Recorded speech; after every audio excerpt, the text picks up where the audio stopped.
জীবন যাদের কাছে ভোগ, উপভোগ, জীবন যাদের কাছে মেশিন আর যন্ত্রপাতি, জীবন যাদের কাছে আধুনিকতা আর প্রযুক্তি, জীবনের অর্থ যাদের কাছে বস্তুবাদ, নগদ দুনিয়া উপভোগ করা, তাদের কাছে এগুলো কঠিন বিষয়। এগুলো তাদের কাছে ভিন্ন কঠিন বিষয়। এগুলা ওনারা বুঝতে চায়। এই আধ্যাত্মিকতা যেহেতু ওনার কলিজার মধ্যে এটা নাই, কখনোই আসে না, এই জন্য উনি এটা বুঝেন, এটা বুঝতে চায়। এটা বড় কঠিন বিষয়, কিন্তু এটা বাস্তবতা যে আখেরাতের ফায়দা। এই জন্য দোস্ত সব সময় এটা চেষ্টা করা উচিত। এমনিতেই বসা। হাদিসের মধ্যে আছে রাসূলুল্লাহ সাল্লাল্লাহু আলাইহি ওয়াসাল্লামের বহু সাহাবী নবী সাল্লাল্লাহু আলাইহি ওয়াসাল্লামের কাছে এমনিতেই বসতেন, এই চেহারার দিকে তাকায় থাকতেন। নবীজির সাথে কথা শেষ, মেহমানদারি করাইছেন। হযরত জয়নব বিনতে জাহাশ রাদিয়াল্লাহু তাআলা আনহার বিয়ের সময় ওলিমা খাওয়াইছেন নবীজির স্ত্রীর নাম আর কি। তো সাহাবারা কয়েকজন, খানা শেষ, মেহমানদারি শেষ, এখনো ওনারা উঠতেছেন, নবীজির সামনে বসে আছে। তাদেরকে উঠানোর জন্য আল্লাহ কোরআনের আয়াত নাজিল করছে যে আরে ভাই তোমরা উঠতেছো না কেন?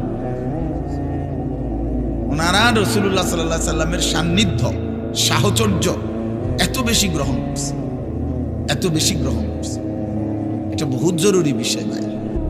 এমনি দুই চারটা নীতি কথা, মোটা দাগের ইসলামের বিধিবিধান, এগুলো আমরা সবাই জানি। এগুলার জন্য বক্তা আসার কি আছে?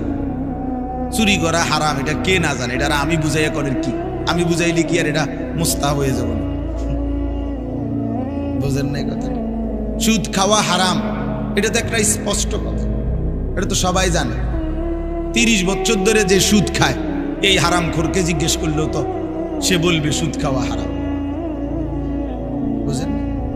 10 বছর ধরে যে কোনোদিন 5 ওয়াক্ত নামাজ পড়ে নাই, এমন নাফরমানকে জিজ্ঞেস করলেও মুসলিম পরিচয়ধারী, সে বলবে নামাজ 5 ওয়াক্ত। সে কি 2 ওয়াক্ত বলবে মনে হয়? তো এইটুকু মোটা দাগের জানা, এইটা তো সবাই কম বেশি জানে। আপনারা অনেক মানুষ আছে না বলে আও রাখেন হুজুর 2-4 কলম, আমরাও জানি। তা আমি আপনি 2-4 কলম কা, আপনি 8-10 কলম জানেন, অসুবিধা কি আমার? আপনি মনে করেন না আমার তো বেশি জানেন, তো কি? আপনারা আমি অস্বীকার করছি না আপনি কিছু জানেন। আমরা জীবনে বলছি নিজে যে জনসাধারণ আপনারা কিছুই জানেন না, তাইলে 2-4 কলম তো আপনারাও জানেন। এটা আমিই তো বলি, সবাই তো জানে, সবাই তো জানে, সবাই তো জানে। অনেক আপনার ইসলাম বিরোধী ব্যক্তি, ইহুদি, খ্রিস্টান, এমন অনেক পণ্ডিত আছে যারা কোরআন সুন্নাহর জ্ঞান অনেক জানে, অনেক গবেষণা করে, কিন্তু জীবনে আমলে পরিণত হওয়া, গ্রহণ করা, এটাকে নিজের জীবনে আনয়ন করা, এটা হলো মূল সার্থকতা, এটা হলো মূল লক্ষণীয় বিষয়। আমাদের পাকিস্তানের বিশ্ববিখ্যাত বুজুর্গ, সারা পৃথিবী বিখ্যাত আলেমে দ্বীন আল্লামা তাকি উসমানী দামাত বারাকাতুহুল আলিয়া, ওই ভাই এই আলো এটা বন্ধ করো ভাই, মোবাইলগুলোই বন্ধ করেন, হাতের মোবাইলগুলো নামাও ভাই, নামাও, নামাও বেটা, ফালতু কোথাকার বেটা। একটা নজর তাকাইছুনি হুজুরের দিকে বেটা, মোবাইলের দিকেই তো তাকায় আছো। দুর্ভাগ্য মিয়া, কোনো মাহফিলে বসছে তো এখানেও এটা ধরে রাখছে, এটার দিকে তাকাইলা কার দিকে? মোবাইলের দিকে না তাকাইলা, ফায়দা পাইবা কই?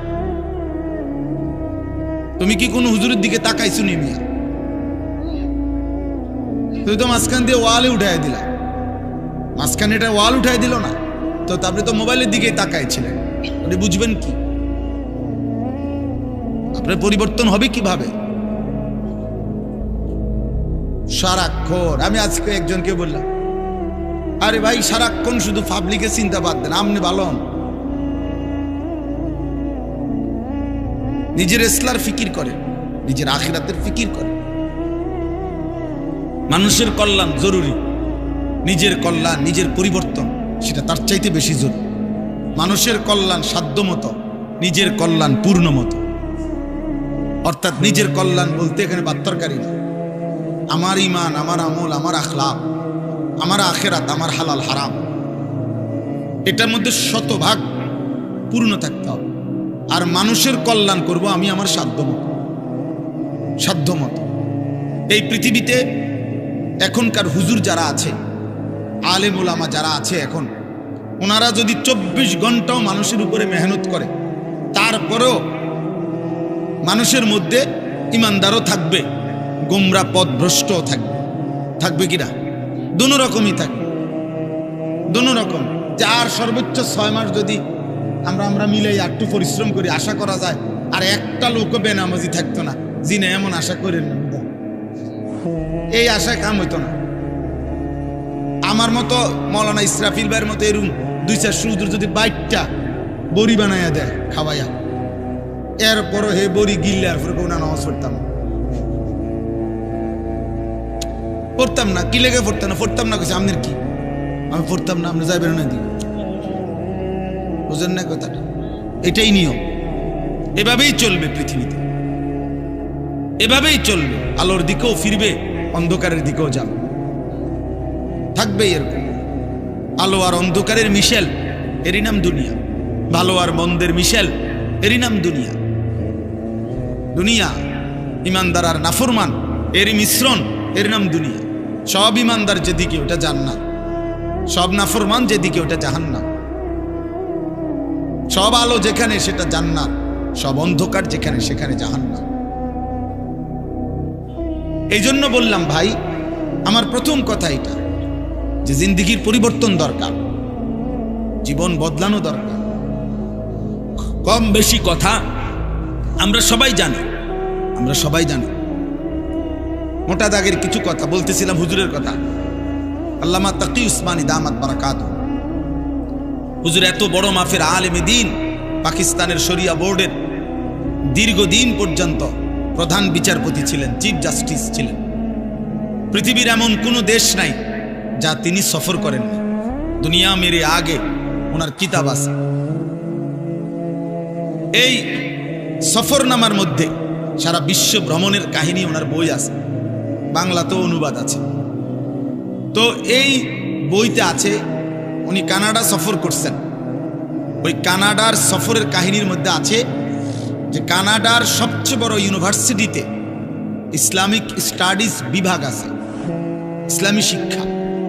এবং তিনি বলেন যে সেই ইসলামী শিক্ষা ডিপার্টমেন্টের যে লাইব্রেরি, এই লাইব্রেরি উনি বলেন যে আমি পৃথিবীতে ইসলামী যত লাইব্রেরি দেখছি ইউনিভার্সিটিগুলোতে, মুসলিম যত জায়গায়, তার সকলের চাইতে সবচেয়ে বড় লাইব্রেরি এই কানাডার ওই ইউনিভার্সিটির ইসলামিক স্টাডিজ বিভাগের মধ্যে। এই পরিমাণ আরবি কিতাবাদি তাফসির সব ওখানে আছে, সারা পৃথিবীতে যা ছাপানো হয়েছে। তিনি বলেন যারা সেখানে পড়তেছে ওদের বিষয় হলো এই ধর্মতত্ত্ব, মানে তারা ইসলাম এবং অন্যান্য ধর্মের মধ্যেও আপনার তুলনামূলক বিশ্লেষণ পড়ে। তো এই পড়তেছে যিনি ইসলামের উপরে, উনি বলেন আমি ক্লাসে গেলাম ইসলামিক স্টাডিজের, সেখানে গিয়ে দেখলাম ইসলামের উপরে অসাধারণ লেকচার দিচ্ছে, অসাধারণ বক্তব্য দিচ্ছে, দলিল ভিত্তিক। কিন্তু তিনি বলেন সেখানে দেখলাম আমি স্পষ্ট যিনি শিক্ষক, যিনি পড়াচ্ছেন তিনিও খ্রিস্টান, যে ছাত্রছাত্রী পড়া শুনতেছে তারাও সম্পূর্ণ খ্রিস্টান।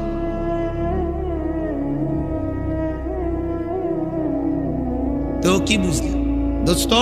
এটুকু ভালো কথা বলা, কিছু বক্তৃতা মারা, লেকচার দেওয়া, 4টা পয়েন্ট 5টা দলিল, কিছু দলিল ভিত্তিক তাত্ত্বিক কিছু কথা বলা, এটা তো একটা চ্যাপ্টার লিখে নিলেই হল, এটা মুখস্থ করে নিলেই হল। কিন্তু নিজের জীবনে বাস্তবায়ন করা এটা ভিন্ন কিছু, এটা ভিন্ন কিছু। এটা AI শরীফরে কইলেও আপনারা ঠিক করে দিবে। অনলাইনের আপনি যে AI, আপনি ওরেও যদি বলেন যে আমি একটা লেকচার দেবো আগামীকাল সকাল 10টায় একটা প্রোগ্রামে, আমার জন্য তুমি এটা রেডি করে দাও এই বিষয়ের উপরে, সে দেখবেন মহাজ্ঞানী, এটার উপরে সে যতক্ষণ আপনারে তথ্য দিতেই থাকবে, দিয়ে আবার লাস্টে আবার বলবে আর আমি এটা দেবো কি আপনাকে, ওইটা দেবো কি। তাইলে এতটুকু রেফারেন্স, উদ্ধৃতি, বক্তৃতা, লেকচার, চমৎকার উপস্থাপনা, দলিল ভিত্তিক কথা, এই সব কিছু এক বিষয়, আর জীবনে ঈমান আমল তৈরি করা, জিন্দিগিটা বদলানোর বা